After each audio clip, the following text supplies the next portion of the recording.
నంద్యాల జిల్లా అవుకు మండలంలో ప్రాథమిక పాఠశాలలో విద్యార్థులు నీటి కష్టాలు ఎదుర్కొంటున్నారు. సింగనపల్లిలో మండల ప్రాథమిక ఉన్నత పాఠశాల విద్యార్థులు నీటి కష్టాలతో ఇబ్బందులు పడుతున్నారని వారి తల్లిదండ్రులు ఆందోళన చెందుతున్నారు. 1 నుంచి 5వ తరగతి వరకు మొత్తంగా 62 మంది విద్యార్థులు ఉన్నారని పాఠశాల చైర్మన్ నాగేంద్ర తెలిపారు. పాఠశాలలో నీటి కష్టాలు అధికారులకు చెప్పినా పట్టించుకోవడం లేదన్నారు. సమస్యను ఎంఈఓ శ్రీధర్ దృష్టికి తీసుకెళ్లినా ఈ రోజు రేపు అంటూ కాలయాపన చేస్తున్నారన్నారు. విద్యార్థులకు భోజన సమయంలో పాఠశాల సిబ్బంది బిందెలతో నీరు తీసుకొస్తారని తెలిపారు. దాదాపు 5 నెలలుగా ఈ నీటి కష్టాలు విద్యార్థులు ఎదుర్కొంటున్నారని విద్యార్థుల తల్లిదండ్రులు తెలిపారు. ఇప్పటికైనా అధికారులు చర్యలు తీసుకోవాలని పాఠశాల చైర్మన్ నాగేంద్ర కోరారు.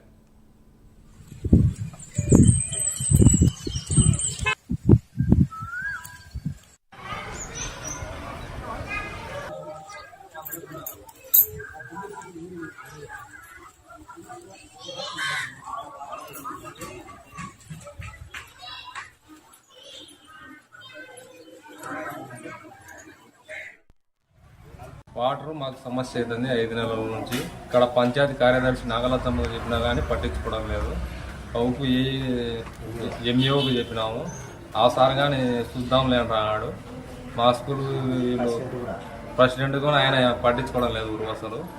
మా స్కూల్లో చాలా వాటర్కి ఇబ్బంది అవుతున్నాయి. తాగునీటికి, వంట చేయడానికి, ఇళ్ళకల బాత్రూమ్ టాయిలెట్లకు అస్సలు వాటరే లేవు. బయట నుంచి మోసుకెళ్తున్నారు.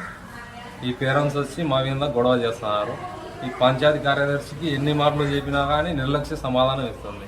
మాకు కనీసం మాకు వాటర్ వచ్చేటట్టు చేయండి, మీడియా ద్వారా మీకు తెలుసు.